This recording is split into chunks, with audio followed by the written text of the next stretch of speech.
How many of you have ever ordered prescriptions based on commercials you see on TV? Whether it be from 1-800 contacts, contraception pills, or other more serious drugs. Those companies are specifically designed by pharmaceutical companies to target audiences in the business of direct-to-consumer marketing, which is what I'm going to talk about in detail today. Direct-to-consumer marketing is basically when people from home can order the prescriptions that they need without consulting a doctor or nurse first.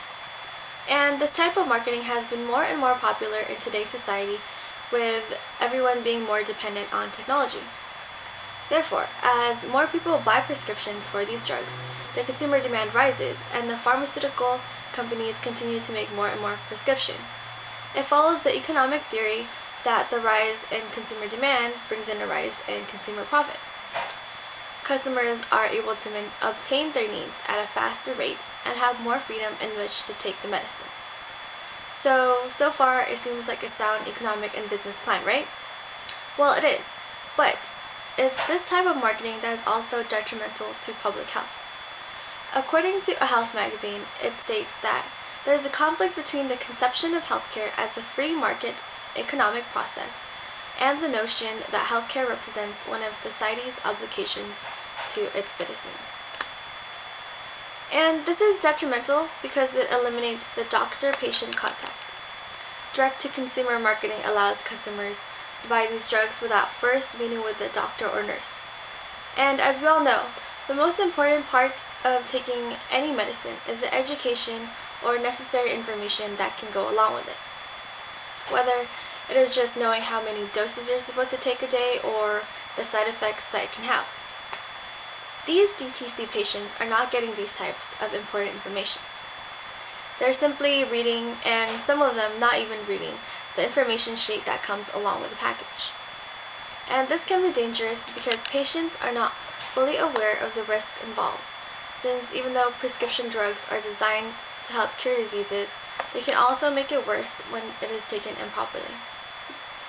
Although some people regard the ease that the patients can get them as beneficial, in the long run it is detrimental to their health because the lack of necessary information that goes along with the medicine is not given with the drug. This puts the public in more of a risk since they are not being properly informed by healthcare officials. Also, pharmaceutical companies, in attempts to sell more and more of their products, spend way more on advertising than actual research for the drug. According to statistics from CNN Drugs, from 1997 to 2001, spending on promoting drugs directly to patients in the United States directly increased from 145%. This quote implies another danger in DTC marketing. The money that all could be going towards research into bettering the drug is being misplaced into advertising it and selling it to other companies and masses. This then puts the wrong emphasis on what is really important, which is to make the patients better and educate them on the advantages of the drug, as well as the disadvantages of the drug.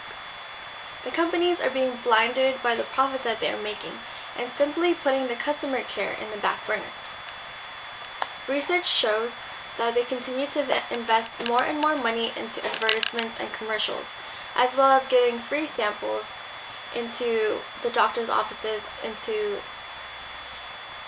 other promotional efforts. The money that is being placed into these ads could be put into other better uses, such as providing more health care or giving these drugs into providing research for these drugs. The ads and commercials we see on TV also can often be misleading. For example, Jane Henney cites an FDA consumer survey where 58% of the participants said that the advertisements made the drugs seem better than they are. Companies use images that tug on our emotions and make us want to buy these types of drugs because of the relative ease and advantages that the ads portray. However, as you notice at the end of these commercials, there's always a hurried part or a tiny little writing in the bottom that states that only some of the risks that can happen with these medicines. These companies tend to downplay the negative effects that the drugs can have to the audiences, which then puts them at risk because they only pay attention to the advantages that were shown in the commercial and not consulting a doctor. The public in this case is too trusting in that they believe these ads and consult them instead of seeing a trained doctor or a healthcare professional. By doing this, education again is lacking, and medicine can be detrimental to the health of many people. Furthermore, the research clearly states the dangers involved in direct-to-consumer marketing.